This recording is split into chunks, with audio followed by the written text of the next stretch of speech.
Cube Radio. Salut, c'est Charles Tran avec l'équipe dans 5 minutes. On s'intéresse aux sciences, à l'histoire et à l'actualité. Aujourd'hui, on parle de vacances, vos prochaines vacances. Plus précisément, on veut éviter que vos vacances, vos prochaines, vous soient fatales. C'est l'hiver, il fait froid. On a besoin de se booker une semaine près d'une source de chaleur, au sable fin, aux eaux turquoises, un beau soleil. Mais ça se pourrait que vos bonnes intentions de rétablir votre niveau de vitamine D vous entraînent vers la noyade. Pourquoi?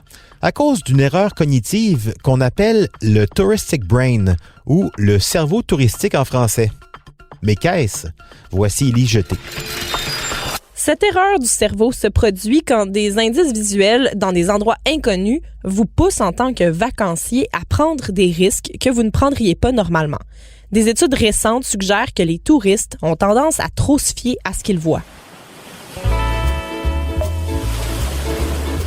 Vous arrivez sur une plage, vous voyez une zone de baignade dégagée dans un resort bordé par des sentiers bien entretenus et des affiches qui vous disent « La plage est par là-bas, l'eau est bonne ».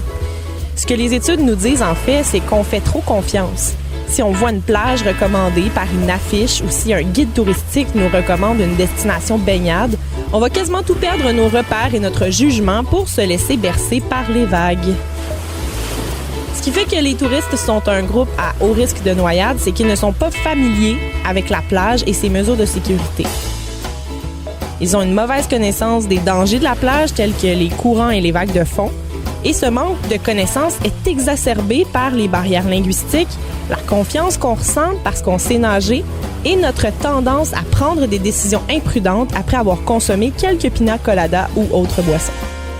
En plus, beaucoup de plages très invitantes n'ont pas de sauveteurs et ne sont pas munies d'affiches indiquant les conditions de marée qui changent rapidement ou la vie marine dangereuse comme les requins et les méduses.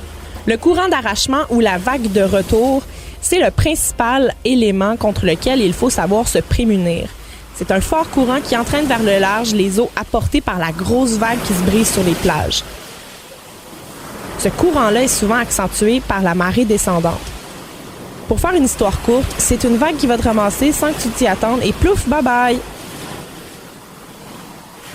Ce phénomène est présent autant le long de la mer que dans les vastes lacs. On est capable de déceler où se trouve cette vague quand on observe une surface plus calme que le reste de la plage, d'une couleur différente et d'un niveau plus bas qu'aux alentours. Si vous êtes pris par la vague, vous vous retrouverez très rapidement très loin du rivage.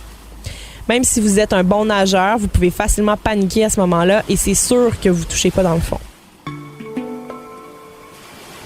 Malgré la présence d'avertissements, nos actions sont souvent influencées par le comportement des autres, la pression des pairs et la puissance du groupe.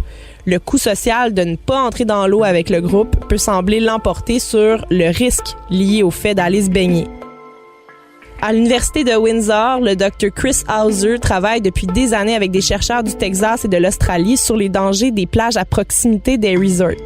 Il dit que les gens pensent souvent qu'une noyade en vacances est un incident isolé, alors qu'il existe pourtant de nombreux facteurs communs. Selon lui, même s'il y a un drapeau rouge ou s'il y a un panneau indiquant que les courants sont dangereux, les gens pensent que s'il y a un point d'accès à l'eau, s'il y a d'autres personnes sur la plage et dans l'eau, et surtout s'il y a un hôtel à proximité, la zone est sécuritaire. Il évoque aussi le facteur money. Vu qu'on dépense une petite fortune pour se faire griller la couenne, on est prêt à n'importe quoi, semble-t-il, pour se mettre à l'eau. On a payé pour ça. Oui, un syndrome aussi peut-être exacerbé, à mon avis, plus récemment par les Instagrammeurs qui mettent leur vie en danger pour faire des beaux selfies spectaculaires, agrippés à une falaise ou en surf à dos de requin sur une superbe vague, mais qui s'en va se fracasser sur un récif. Inspiré donc de ces belles photos et du fameux « on a payé pour ça », on met inutilement notre vie en danger pour reproduire ces situations. Bonnes vacances, en tout cas, pour ceux qui y vont, au soleil. Prudence sur l'eau, mais aussi sur la glace, pour ceux qui restent ici.